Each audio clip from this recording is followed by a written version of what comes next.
What an absolute pleasure to watch Rabbi Ralph lead a chuppah. Rabbi Ralph, you represent a refreshing new brand of rabbis who are totally tuned into the congregants they lead and inspire. Before I read the ketubah and we bless Lauren and Yoni, I've received permission to add my own blessing to this truly delightful couple. I don't take this lightly. The magnitude and the intensity of the emotions of all standing here is so overwhelming. How fresh it still is in the family memory, the scenes of exhilaration that surrounded Yoni's birth, the first child of a new generation on both sides of the family, from the minute-to-minute reports that were sent out concerning the frequency of Linda's contractions, to the sessions of fixation with Yoni in the centre of the room, while all family members ogled at the length of his eyebrows. Eyelashes. 34 years in Israel. The obsession never really let up. And now all this united with the Gingold family's adoration of Lauren, also a firstborn. How can I possibly succeed to lend the excitement expression? And how does one add blessing to a pair who are so obviously extraordinarily blessed already? But here we go. I'm reminded of the difference between our forefather, Yaakov, and his brother, Esav. When they reunite after many years apart, Yaakov sends Esav a particularly generous gift. Esav attempts to refuse, claiming, Yesh li Rav, I have plenty.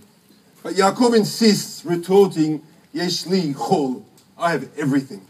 Esav perceives that he has plenty, but he has still room for more. But Yaakov considers himself totally fulfilled. I have everything. What else could a couple possibly wish for? For indeed, Lauren and Yoni, you have all. And in particular, each other, and you are just setting out. And yet, how many are there who delight in the talents, skills, and good fortune they are blessed with in order to leverage them to help others? Occupational therapy is a helping profession. One dedicates one's life to nurture the growth and address the problems of people in physical and mental need. But one can do this in a clinic, home, or hospital, or one can seek out the most heartbreakingly, severely disabled children, physically and intellectually crippled, and dedicate your life to setting them on a path of tolerable independence. And even this devotion can be done as a chore, a job, or one can see past a child's problem and behold the real person struggling inside for freedom and embrace him. Lauren's tales of her daily routine are nothing short of stirring and inspirational. And it is little wonder that in so few years she has found her way to leading others and contributing her own trailblazing occupational therapy programs, which are now used statewide. But Lauren's creative and fertile mind also delights in generating vibrant Jewish activities, whether in family settings or elsewhere. So it's little wonder that she was appointed the head of Hineni at a young age. It seems clear, Lauren, that in every path you will take, you will lead. And on a personal note, it is such a thrill to welcome you to the family. I believe the last time a woman took on the appellation Mrs. Eisner was at my own chuppah, almost 30 years ago. And I know that the entire extended Eisner Harari family are unanimously beside themselves in joy of your new inclusion. Listening to Yoni's thoughts on his occupation is similarly remarkable. Recently, Yoni had to make a life-defining decision. Which medical specialty will he dedicate himself to? On one hand, there was an opportunity to work in the field of alcohol and drug dependency, a branch of psychiatry, or to work with sick children, pediatrics. Interesting how these two choices reflect the vocations of two of Yoni's dear uncles, Edward and Michael. Personally, I felt a little slighted that he wasn't considering becoming a rabbi. So this is how Yoni perceived his choice. A life listening to depressed adults or tickling little kids' tummies. That's how he put it. Yoni decided he would go for the bellies, making children giggle and laugh. His remarkable determination and stamina to overcome any obstacle, to earn the privilege, to dedicate his life to this calling is rousing. All this while in his spare time he's acquired the self-defense skills and ability to protect the Jewish community and himself, whether through the community security group or any other context, having absorbed the Zionist spirit that no Jew should ever allow to have his head kicked in again. It's not a great surprise that these two dedicated young adults, both passionate to heal unfortunate children, should gravitate to each other, find mutual devotion and respect, until they find themselves alone by a Dalesford lake, where they commit to live out the rest of their fairy tale happily ever after. Oh my God, was Lauren's response to Yoni's proposal. To which Yoni, our beloved Yoni, forever not quite aware of what a wonderful fellow he is, responded, "Does that mean yes?" But as I alluded to previously, this union was not born in a vacuum. There is a long and beautiful history that led up to and prepared these magical moments. I'm reminded of a moving story I heard from my Rosh Yeshiva. It's about a fellow called Bob Pratt. As you all know, Bob Pratt has held the record for the most goals kicked in a football season, 150, since 1934. I'm told it was equalled in 71, but what do I know about that?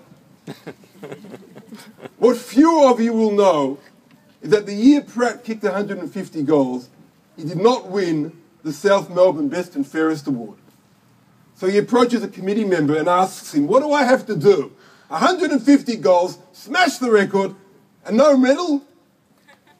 The committee member looked him square in the eyes and said, "For every goal you kicked, someone downfield had to get you the ball." I'd like to talk about those who got you the ball. Describe the roots of the flowers we see before us. My story begins when I was visited in Jerusalem by Linda and Leslie at the beginning of 1979, with Linda bulging with the soon-to-be idolised Yoni inside of her. They rented a flat and I was invited for lunch Shabbat afternoon. Somehow Linda had organised a cholent, the traditional large Shabbos stew. As Leslie saw Linda bringing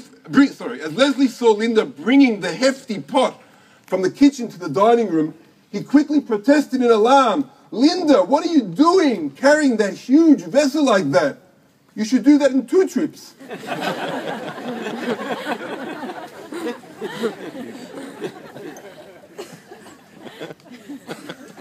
Linda and Leslie's home has always been the ultimate model of a house that merges intense love with passionate fun. Humming with 4 vivacious kids, was there another house in Melbourne, bursting with so much laughter, games, warmth and affection? Was there another place where a friend could drop in literally at any hour, with no warning, and be cheerfully welcomed to join the current amusement? Then one beholds Yoni today and understands that it is no wonder, when one considers the hothouse of affection he grew up in, that the fruits that grow are so kindly, caring, and dedicated to giving to others. The last thing Yoni did before his chuppah was sit at this home, at his chusim's tish, with those he loves so dearly, in the special traditional atmosphere so carefully designed by Leslie and Linda, the atmosphere created by herring, whiskey, and not quite fresh marble cake.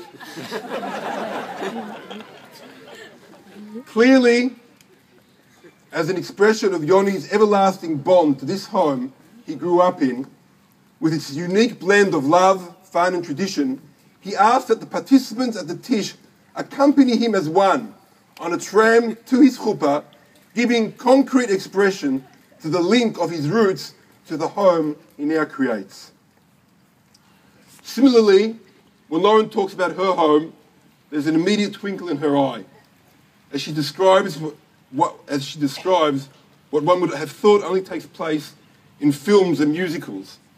This is a family that takes great pleasure in each other by literally singing together harmoniously. Now, I'm not talking about Shabbos songs here. I'm talking about Sound of Music and Little Mermaid material. Together, the extended family, this harmony-making family didn't emerge from a vacuum, but is clearly the result of the environment Rosie and Ellen created, a couple Lauren describes as totally dedicated to and dependent upon each other, with Rosie's supreme intuition and piercing understanding of people, together with Ellen's ability to do, well, just about anything, a pair who complement each other's needs, forever looking out and able to support one another. From the cocoon of a family that delights in each other's abilities, emerges an energetic, self-confident, passionate bride, so eager and able to contribute to society.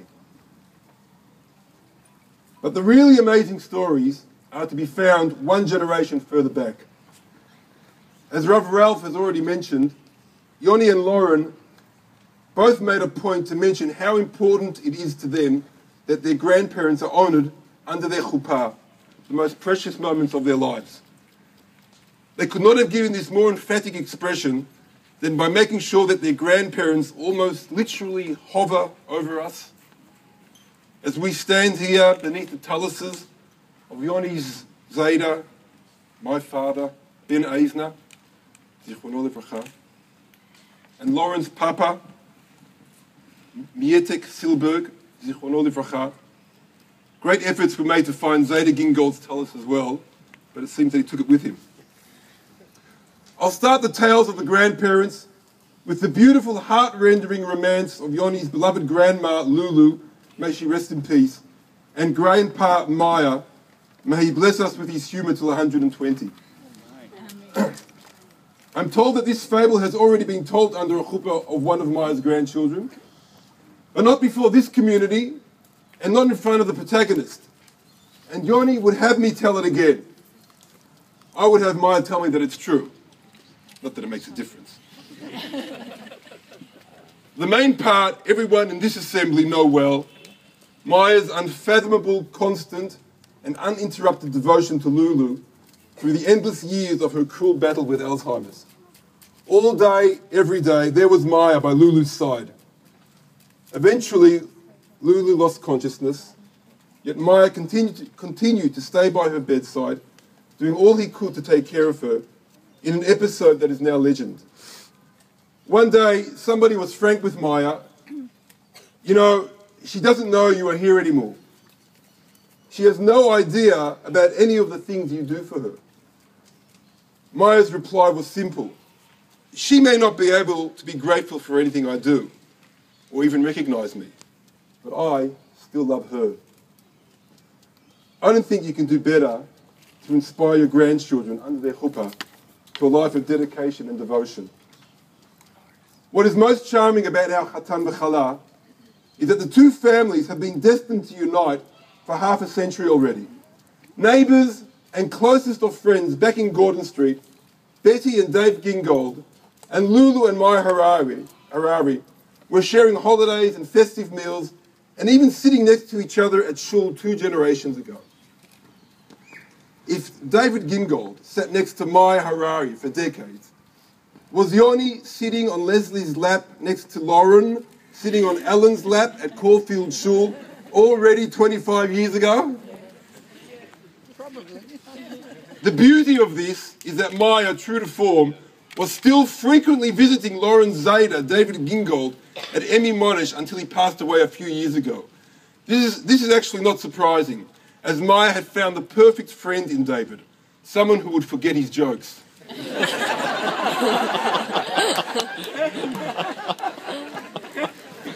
want one? Soon. Enjoy yourself, Maya. How sure we can be that Betty, after who Lauren Rebecca was named, and David, together with Lulu, are smiling in disbelief as they gaze down upon us.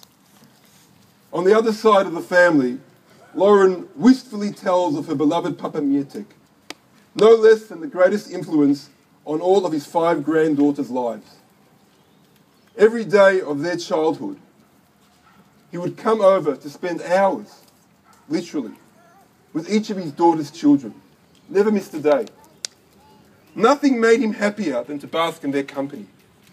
The beautiful part of this is how it concludes. One day, Papa no longer had the strength to come over. So then the girls would go over to him every day. And in the end, the love you take is equal to the love you make. How symbolic that Yoni, who Lauren says is tellingly very similar to Papa Mietek, was able to meet him just 1 week before he passed away.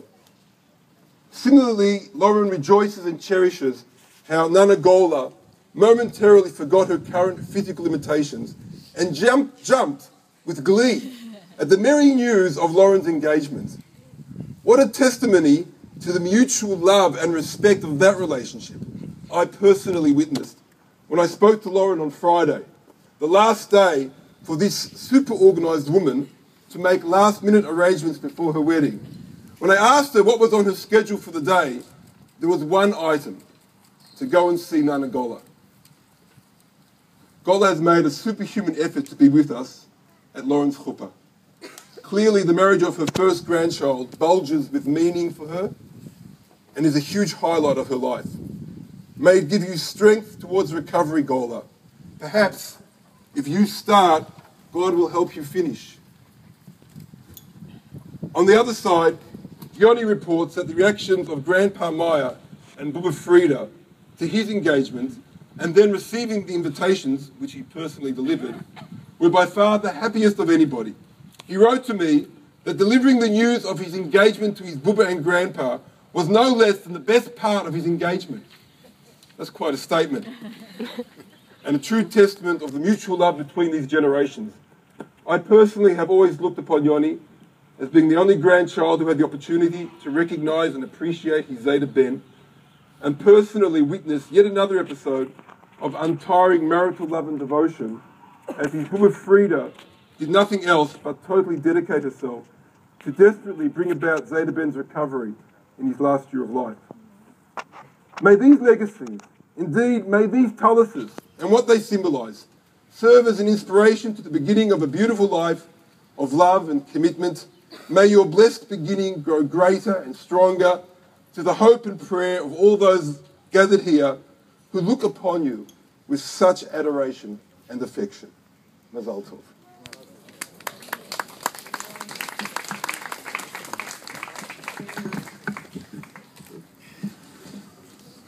Now to business.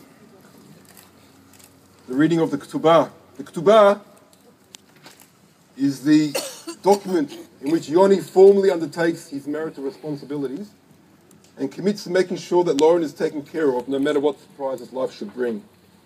And here it is.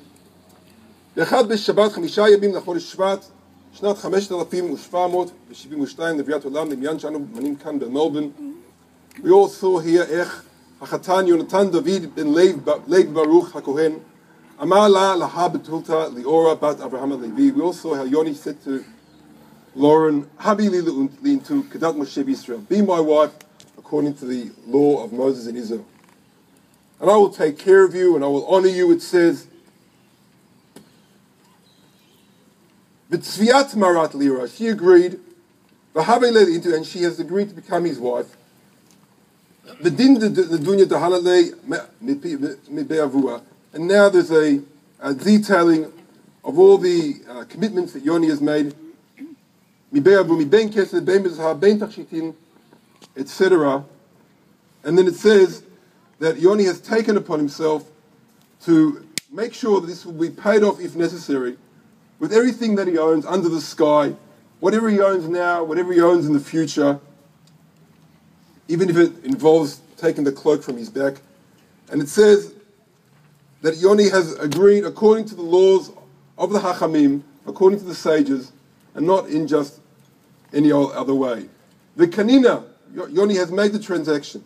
Kanina ma Rabbi Yonatan David ben Leib Baruch HaKohen Chatan Denan Lemerat Liora Bat Avram Levi Betul Tzahda Kochol Ma Dekatuv Umfurash La. Everything according to what is written in this document has been accepted by Yoni and has gone through a transaction with a suitable utensil for making such transactions, and all is sharir v'kayam.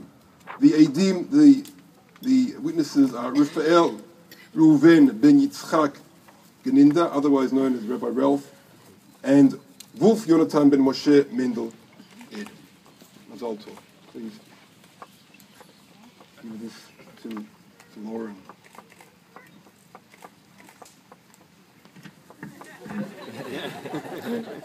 Maybe.